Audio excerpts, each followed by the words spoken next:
So Bape is known as one of the biggest names in all of streetwear. And in the early 2000s, this Japanese brand pretty much took over the entire world. And this camo design was seen on just about every rapper in the 2010s. I mean, from Soulja Boy making a song about it, to Kanye West even modeling for the brand. And just about every celebrity was wearing this. Pharrell, Drake, Lil Wayne. And this era of fashion will forever go down in history. But during this time, the owner Nigo was actually hiding a huge secret. And this didn't come out until almost 20 years later when he'd already sold the brand. This one is crazy. Buckle up.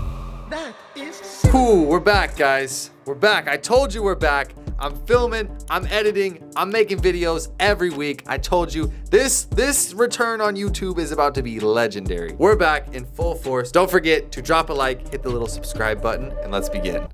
So let's start from the beginning. Nigo, the founder of Bape, came from a middle-class family, and when he was growing up, he loved films, movies, and especially American hip-hop. And when Nigo created the brand in 1993, you can see a lot of the inspiration from his childhood in these designs. And he actually came up with the concept of the brand Bape when he was watching a 5-hour marathon of Planet of the Apes. I know, right? And this rang a bell, and he created the brand Bape, or a bathing ape. And for those of you who don't know, a bathing ape is a nod to a Japanese reference, and that's a bathing ape in lukewarm water, which is basically meant to just describe somebody who overindulges in something. But anyway, that doesn't matter. And after creating the concept for the brand, he began making these t-shirts and selling them in a little store called Nowhere, like a tiny little store. And in the beginning, it was super simple. He just put the Bape head logo on a t-shirt and sold it. But what Nigo did was something that other people didn't understand. This t-shirt and clothing brand that he had was nothing special when it came to the garment or how it was made. It wasn't anything manufactured in like Italy or anything like that. It was a screen printed logo on a t-shirt. But Nigo knew the art of exclusivity. He knew that the brand wasn't about the clothes themselves, it was about the lifestyle that was portrayed with the brand. You see, only select people wore this brand, and it was known to be exclusive. It sold out everywhere. So if you were able to get your hands on it and purchase it, then you were lucky. It was always about the image and the status of owning this versus the actual product itself. And you see, Supreme did the same thing. Back in the day, they were selling a Supreme t-shirt with the box logo on it, and it resold for $1,000. But they only made a very limited amount of these t-shirts, and then they sold out, and you had to buy them on the resale market. So Supreme itself wasn't selling it for $1,000. It was about the demand. You have millions of people that want it, and you only drop just a little bit. And Nigo did just that. He only sold 50 t-shirts a week. He didn't get too greedy like other clothing brands did where they overproduced it. Normally, you'd think if your brand is selling out, you need to make more and make more. But Nigo stayed true to only doing 50 a week and only being able to buy his clothing in a specific store that he owned. This is what made Bape different from any other brand.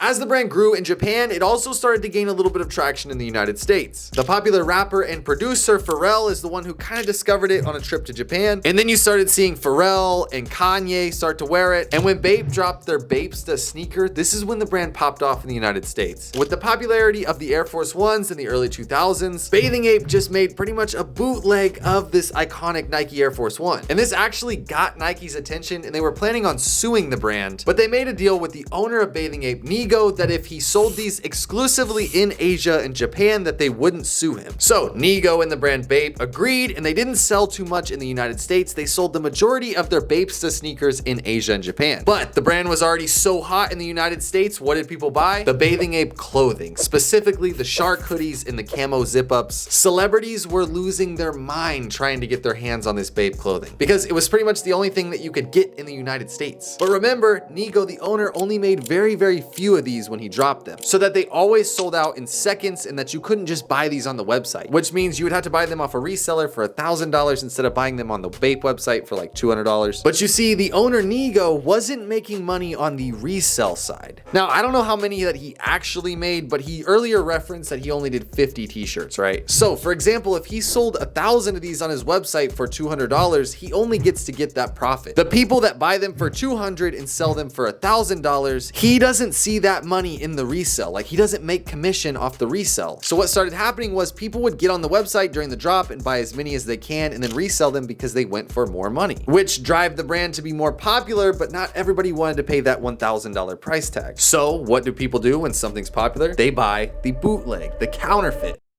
And with the brand being very, very exclusive, the counterfeit side could make way more than the original owner Nigo. Because even if you sell the counterfeit ones for 50 bucks, they're probably selling thousands of this clothing versus the owner Nigo, who's only selling a couple hundred of them. And Nigo, the owner of the brand, made poor choices financially. It was reported that he was over $50 million in debt. The brand was fearing bankruptcy, and apparently he made poor investments by opening too many stores too quickly. And this also included a hair salon and a Bape cafe. So what did the owner do? Instead of dropping more products, he wanted to keep that scarcity. Nigo actually bought fake factories and made fake Bape hoodies to sell in the United States.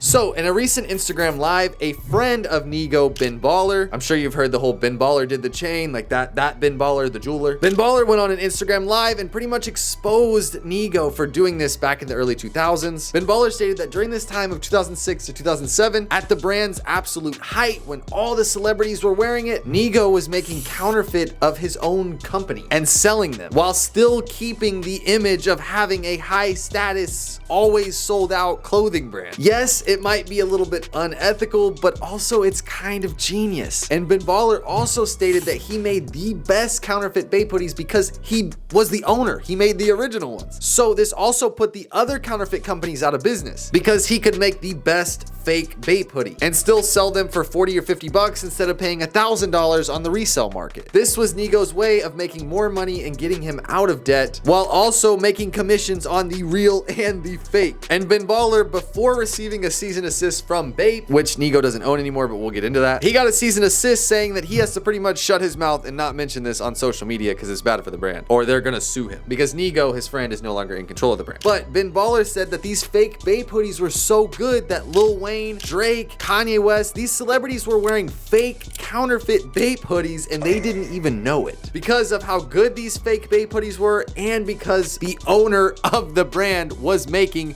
fake products. This is mind-blowing. And Ben Baller stated that this helped Nigo make an additional $300 million off the brand. Now, this helped Nigo stay afloat for a little bit, but after a few years, due to his poor financial decisions, the brand was set to pretty much go bankrupt. He pretty much just expanded way too fast and didn't have enough money to provide for this expansion, which is crazy because he was known for scarcity in like very limited products. And then he expanded too quickly and did something that he wasn't really familiar with, and then the whole brand went under. And on February 7th, 2011, Nigo sold the brand for just $2.8 million, which is peanuts, which is literally like peanuts compared to what he was making. $300 million off just the counterfeit alone, let alone the hundreds of millions of dollars he made from the real product. And after this, everybody knows what Bape is now. They went on to collab with a bunch of brands like Adidas, like I think they did the NFL and a whole bunch of brands. Pretty much Bape now is not owned by Nigo, so it's just kind of like a big corporate brand now. It's not really something that's like a staple in the culture. And of course, after Nigo sold the brand, a lot of the popular rappers